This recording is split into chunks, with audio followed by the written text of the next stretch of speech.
yang termasuk yang saya boleh namakan adab-adab baca Al-Quran, sempurna dalam baca Al-Quran.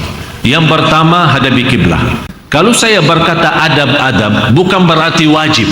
Tapi kan saya sudah dan jamaah sekalian, kita sama-sama sudah biasa mencari yang terbaik. Ya, kita mencari yang terbaik.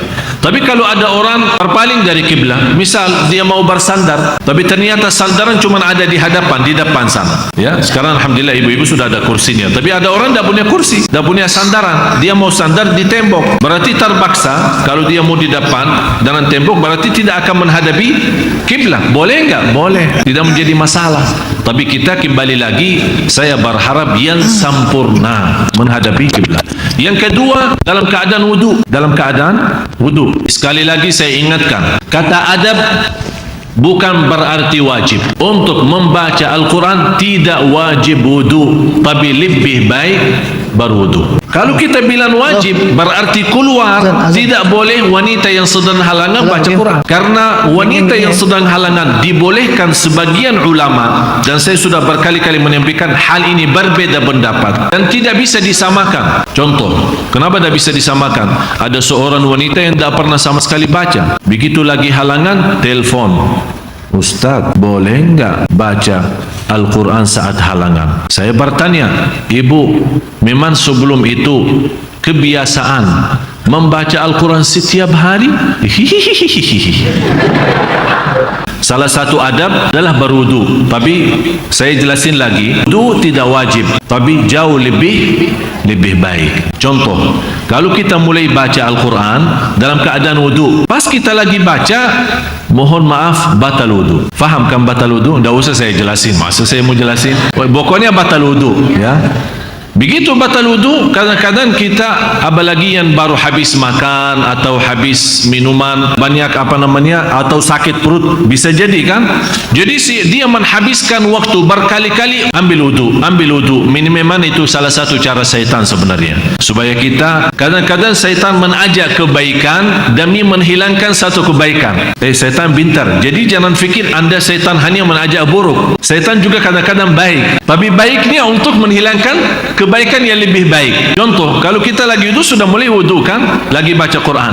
Dalam baca, syaitan datang menggoda perut kita sampai batal. Begitu batal kita, kadang-kadang saya melihat ada jamaah yang suka was-was.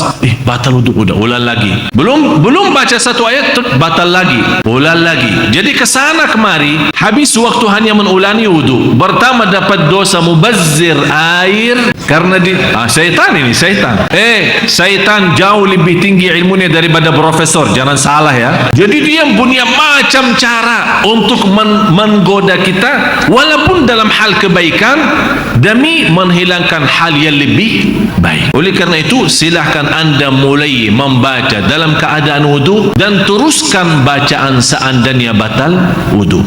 Jangan terlalu berlebih-lebihan wudu terus, ya. Silahkan, tidak menjadi masalah. Dan hal ini membolehkan orang baca Al-Quran atau memegang Al-Quran walaupun tidak dalam keadaan wudu. Walaupun, sekali lagi, biar tidak salah faham, lebih baik dalam keadaan wudu. Seperti contohnya, seperti wanita yang membaca Al-Quran, Masya Allah, setiap hari. Apalagi wanita yang sedang hafal, sebagai guru naji misalnya, atau ibu-ibu lagi semangat menghafal Al-Quran setiap hari sedikit demi sedikit. Begitu karena halangan, begitu dia berhenti baca, saya jamin hilang hafalannya. Saya jamin. Karena ini 7 hari. 3 hari kata Rasulullah, 3 hari tinggalin Al-Quran aja bisa hilang hafalan. Seperti unta, kata Rasul, menggambarkan sesuatu gambaran yang luar biasa. Ta'ahadul Quran fawalladhi nafsu Muhammadin biyadih lahuwa ashaddu tafallutan minal ibli fi uquliha. Bermuahadah sama Al-Quran. Maksudnya apa? Jangan jauh daripada Quran. Terus menerus jaga baca, jaga hafalan, mengulangi hafalan. Jangan sampai tertinggal. Begitu kita tertinggal, kata Rasulullah, seperti unta. Unta itu tidak suka diikat. Kalau bapak ibu sudah haji atau umrah, pergi ke taman sana minum susu unta, kan biasa melihat unta itu kan dilepas, karena dia memang tidak suka diikat. Begitu yang punya mengikatkan unta, begitu dia ada harapan dilepasin sedikit, dia lari. Begitu Begitu Rasulullah berkata, begitu anda lepaskan Al-Quran, dia akan lari dan hilang hafalannya seperti unta melarikan diri. Berarti kalau hal tersebut seperti ini, pasti Rasul saat membawa hadis ini, pasti Rasulullah tahu di antara umat Islam yang berduli Al-Quran adalah wanita yang akan halangan. Kalau tidak boleh, kan kenapa Rasul tidak lanjut? Kecuali wanita saat halangan tidak boleh. Sadaqa Rasulullah. Tapi Rasul karena berhenti di sini memberikan kebebasan. Tapi kembali lagi, wanita yang istiqamah, rajin, faham rajin, rutin, tidak pernah jauh daripada Al-Quran, apapun halangannya tidak bisa menghalangkan dia untuk membaca, biarpun dia tidak salat. Tapi saya sudah memberikan solusi yang baik saat anda megang, karena di sini ada dua hal itu yang harus kita bedakan, membaca sama memegang. Ini yang banyak di sini belum mengerti. Jadi ada orang bilang tak boleh, udah terus tak boleh. Apa yang tak boleh? Yang tak boleh apa? Dan harus ada dua kan? Harus penjelasan dua. Karena Allah berfirman la yamassuhu, ya maksudnya apa? Tidak menyentuh selain orang yang suci. Walaupun tafsiran la yamassu illa mutahharun maksudnya malaikat. Tapi kita ambil pemahaman seorang kiai berkata la yamassu illa mutahharun maksudnya manusia. Udah, saya setuju. Walaupun arti yang benar yang dimaksud malaikat, tapi saya setuju apa kata kiai. La yamassu illal mutahharun yang dimaksud manusia, tidak menyentuh Al-Quran selain orang yang suci. Tapi baca enggak? Di sini Allah berfirman la yamassuhu, berarti tidak menyentuh, tapi tidak menyebut soal baca. Bagaimana Pak Kiai? Boleh baca enggak? Tak boleh, sama saja. Yang menyentuh sama membaca sama saja. Maaf, ini kan anda melarang saya membaca. Kalau melarang saya menyentuh, anda punya hak karena ada ayatnya sudah jelas. Tapi Bapak Ibu harus kita fahami, tidak ada di dalam Quran atau ratusan ribu hadis satu-satunya yang melarang wanita halangan membaca Al-Quran. Tidak ada. Silahkan kumpulkan semua mazhab, tidak ada. Yang ada berbeda pendapat dalam hal menyentuh, dan saya sudah memberikan solusinya. Menyentuh Al-Quran, udah, kalau anda merasa was-was, tidak usah sentuh langsung. Baki sarung kanan, alhamdulillah keluar dari masalah ini. Atau bisa membawa macam siwak atau apa namanya, kadang-kadang ada dalam Quran ada ini apa namanya, macam jarum sate atau apa kan, yang agak banjan, bekas-bekas satenya boleh ya. Jadi kita baca.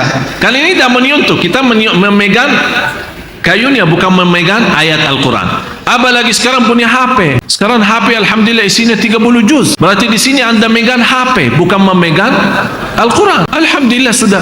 Disitulah sederhana Islam, indahnya Islam dan kemudahan Islam. Jangan disulitkan. Tapi yang tidak boleh, sebagaimana contoh tadi yang saya jelasin. Seorang ibu telepon saya. Kenapa saya tadi ketawa? Begitu saya tanya, ibu, anda memang biasa membaca Al-Quran setiap hari? Malah dia ketawa. Kenapa Bu? Hihihi.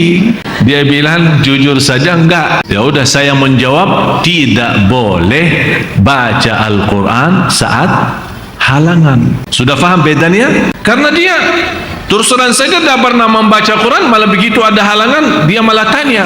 Ya seolah-olah dia semangatnya luar biasa. Ustaz, ana ikhlas tapi tidak baca Quran, pas lagi halangan saya ingin baca Quran. Subhanallah. Itu yang namanya apa? Jiwa syaitani ini, bukan jiwa. Ini yang kita arahkan. Begitu orang bertanya, sebelum kita jawab secara bebas, ya harus kita tahu. Oleh karena itu, mohon maaf, jangan salah. Saya bukan ulama yang membawa fatwa, tapi saya menerangkan dalam kondisi dan keadaan masing-masing.